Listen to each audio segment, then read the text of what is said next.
This Somali refugee fled civil war as a child and turned her obsession with hacking into a $95 million tech empire.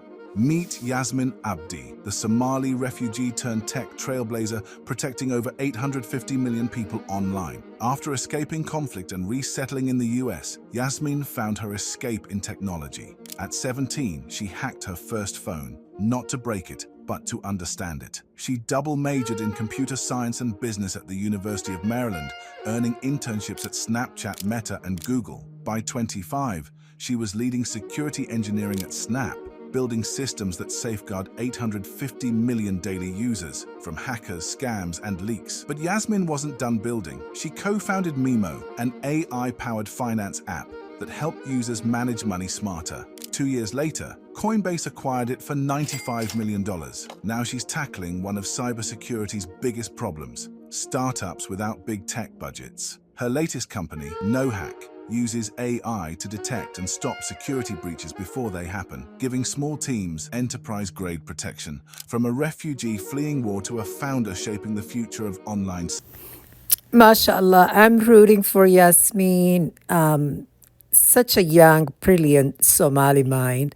But Yasmin is just like any other young, ambitious college grad, Western-raised, second generation Somali. She will probably find out when she gains her conscious, and she understands what this tech giants it's all about. It's surveillance, it's military, it's the future colonial agenda that actually wants to control people through electronic devices. Yasmin is a face that they use to propagate their selling this ideology that tech giant is such a great opportunity for women and diversity, as they always do. But it is a way of infiltration and very much so intrusive technology. I am sending my Yasmin to my good energy. Inshallah, this young, beautiful, smart Somali sister will find. Not a lot of people are talking about is radiation that comes out of these devices, like iPhones, phones in general, iPads, laptops, headphones. And I see that you've got a device over there that's really interesting, and I want to know more about it. So can you please? I do indeed. Well, I mean, I've got this device with me today that really measures the level of radiation. So I've got exposed to. the iPhone 12, and I know so many articles has been out regarding that, saying that it's the most iPhone with the radiation. So I wanted to test that because it's always right next to me when I sleep. It's affecting Tom already. Well, I'm just trying to get myself. I'm pretty radioactive myself, so maybe do you want me to hold it, or Yes, no, I can hold it here so that the viewers can actually see. So I can't actually see what the reader's showing, but again, it's measured in microwatts. Okay. So again, we're all exposed to this. Even if I put it down here, my phone, we're all exposed to this. So believe it or not, I'll switch it off so our viewers don't get interrupted by the beeping.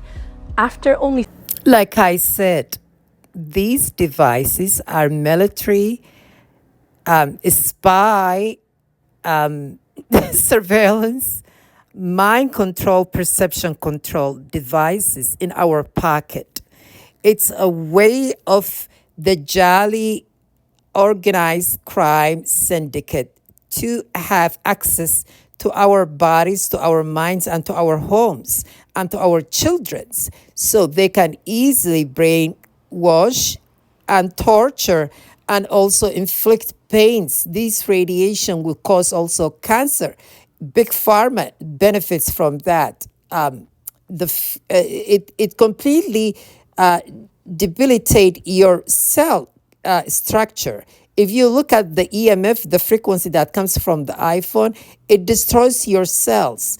It destroys your life force. So